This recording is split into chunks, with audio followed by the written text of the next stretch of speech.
Que fait la police ?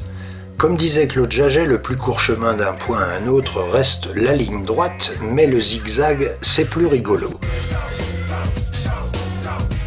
Voici donc les questions et remarques auxquelles les sages du CSA vont se frotter.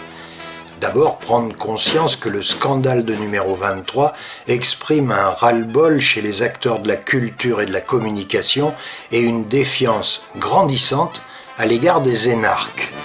Numéro 23 a été défendu par David Kessler, énarque, et sélectionné par Michel Boyon, énarque. La fréquence de numéro 23 a été accordée sur la base d'un dossier précis et argumenté qui, dès le premier jour, n'a pas respecté son cahier des charges ni son engagement financier.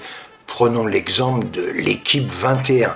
Peut-on envisager que le lendemain de son agrément, l'équipe 21 se soit mis à diffuser des westerns en lieu et place des compétitions de boxe, de bowling et des jeux de boules diverses?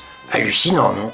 C'est la performance de 23. On attendait des docus sur les jeunes filles élevées par un père taliban.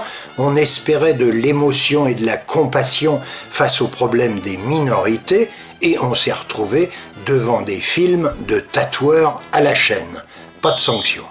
Grâce à l'épatante chaîne de corruption qui entourait le projet, Louzlot se promenait comme chez lui dans les couloirs du CSA, 23 a eu l'autorisation de se débaptiser très vite et devenir de fait une mini-généraliste, un garage à n'importe nawak, une chaîne de télé normale.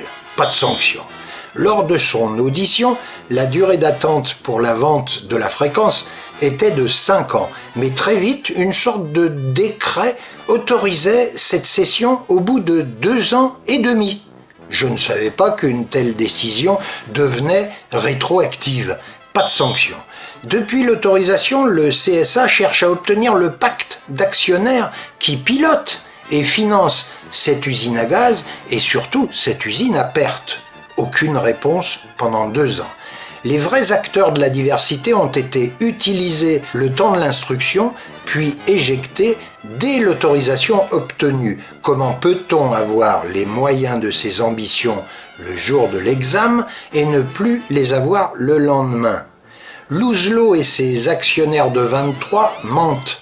Ils n'ont jamais eu l'intention de développer cette chaîne, juste de la gérer à perte pendant 30 mois dans l'attente du jackpot. Pas de sanction. Et quoi qu'en dise Alain Veil, le scandale de numéro 23 n'a rien à voir avec les ventes précédentes qui ne concernent que des chaînes qui, au moins, ont essayé de faire de la télévision.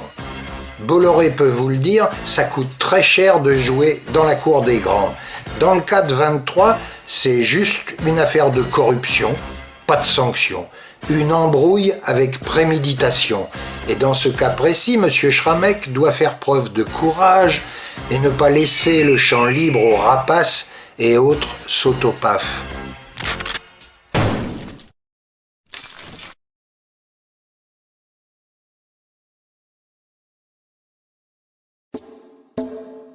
Ami, entends-tu le pognon qui tombe dans la caisse? Dans la caisse. Ami, entends-tu les cris sourds des pigeons que l'on saigne? Que l'on saigne.